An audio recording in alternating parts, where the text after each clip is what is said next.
everyone, welcome back to The Collision. It is Daniel here to talk about Solo Mio. This is the new romantic comedy drama from Angel Studios about a man who is spurned at his wedding altar and forced to experience an Italian honeymoon all by himself. And obviously this film is releasing just in time for Valentine's Day, and I think Angel Studios is actually running like a promotion where they let dudes go see this movie for free, which is actually kind of hilarious to me.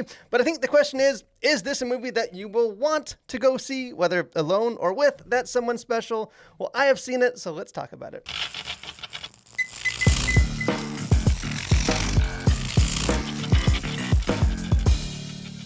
So overall, this is a pretty conventional, but I think uplifting film that just reminds us that unforeseen blessings often wait just on the other side of hurt and tragedy. And I think overall, it's fine. I think with an abundance of just beautiful Italian scenery and a very feel-good story, Solo Mio probably has enough charm to satisfy you if you're just looking for some breezy and like, wholesome entertainment this Valentine's Day. And maybe I'm just a cold, heartless person who hates love and romance, but I think the lack of effective comedy and like thematic depth may leave it feeling just a little bit too lightweight and forgettable for anyone hoping for just a little bit more. But let's get into this thing. So the rom-com genre has basically been on life support ever since its heyday back in like the early 1990s. And I've seen Solo Mio billed as being a romantic comedy, but unfortunately the actual comedy is about as present and accounted for as Kevin James' character's wife on his wedding day. The movie will warm your heart and make you feel good, but just don't expect it to make you laugh. And obviously, I think comedy is subjective, but I honestly don't think I laughed once in this entire film. And that's not to say that I didn't enjoy it, or at least enjoy parts of it. It's just that I don't think this is a very funny movie. I think the attempted jokes don't land at all. And despite starring Kevin James, who is one of Hollywood's sort of kings of physical comedy, the film just feels overly restrained. That being said, Kevin James may not be able to showcase, I think, his comedic chops, but I do think his sad and puppy dog expressions and demeanor are perfectly suited for this kind of role. Watching a totally sad sack Kevin James engage in various couples activities all alone is super endearing in a very pitiful sort of way. I mean, if anyone deserves to find love, it's this guy. And as expected, not a big spoiler here, but the film has a happy ending. And you know what? Watching good things happen to good people is always nice. To this film's credit too, many mainstream rom-coms or so-called dramedies basically just center around sex. So having Solo Mio unfold largely in the absence of physical attraction is kind of refreshing. I mean, Kevin James, I think he's a handsome dude, but he's also 60 years old and not the image of some young Hollywood heartthrob. So I do think Solo Mio should be commended at least for showing how healthy romantic relationships are built on qualities beyond just mere sex appeal. Although granted, due to the confines of a short hour-and-a-half runtime, the romance is still pretty shallow and Disney-esque. But to me, the biggest issue, I think, with Solo Mio is that it just never manages to make its characters feel like actual people. The film takes a very, top-down approach to its uplifting message. And by that, I mean that Kevin James' character is almost more like a cog than he is a character, a sort of empty vessel to further the themes of the story, rather than being a man with a story himself. He's sort of a general representation of a down on his luck, heartbroken man who finds unforeseen romance. But even by the end of this film, I still don't really know him as a person. And I actually also found the side characters to be really disappointing in this. I think Kevin James should know as well as anyone just the crucial role that the quirky and amusing side characters can have in these sort of films, having himself served in that role for many other films. But despite a very talented supporting cast that includes people like Jonathan Rumi, the characters are either forgettable, I think, at best, or just an almost obnoxious intrusion at worst. And really only Nicole Grimaldo, who is Kevin James's budding love interest, I think makes a positive impression by bringing some very much needed Italian energy and passion to her scenes. And speaking of Italy, Solo Mio, I think, does offer a sort of vicarious escape to Italy as a very open celebration of just Italian scenery and culture. And I actually spent some of my own honeymoon in Italy, although thankfully not alone. And I think there is a sort of escapist charm to the film's very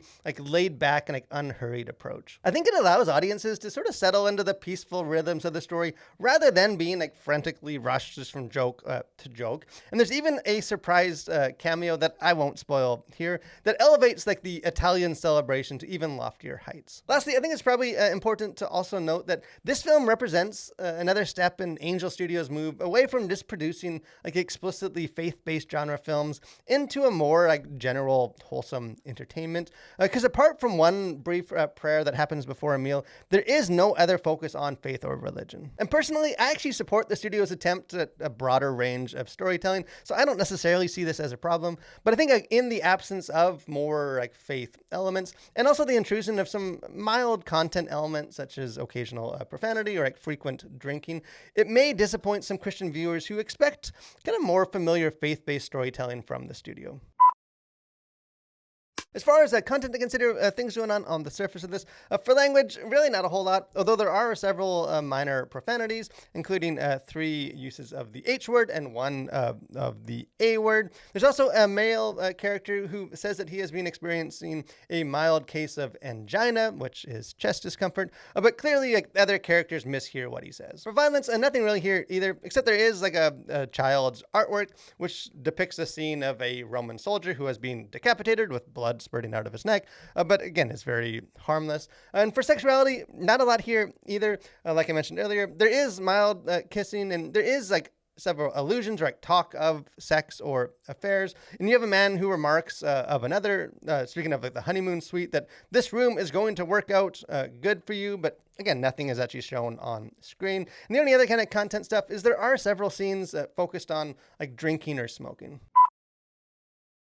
As far as themes, worldview, things going on beneath the surface of this, like I said, Solo Mio is not an explicitly faith-based story, but I think it does have an agreeable message just about trusting in like a higher plan for our own lives. And the film never really clearly shows what exactly is the apparent disconnect between Matt and his fiancée, Heather, but it does imply that their journey to the wedding altar was motivated more by like a fear of being alone rather than by a true peace about marrying each other.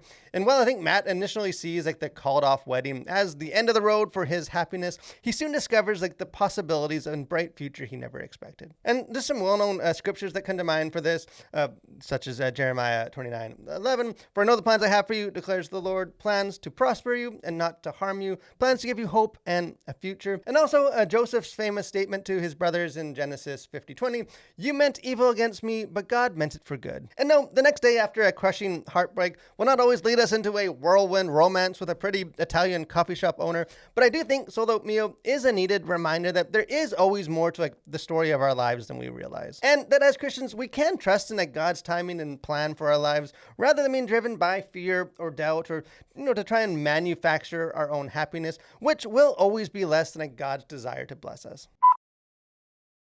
In the end, Solo Mio is a lightweight and I think inoffensive romantic drama that may scratch an itch for audiences looking for a heartwarming story this Valentine's Day. I thought it was fine for what it was, although it probably is more a film to check out at some point on streaming than to pay to go see in theaters. But if you do decide to go, I think the film is pure comfort viewing, akin to a bicycle ride through Rome. No, the story never has much energy or momentum, and I think with many more like impressive sights to behold, the simple ride is unlikely to rank as high as one of the most memorable experiences on the trip.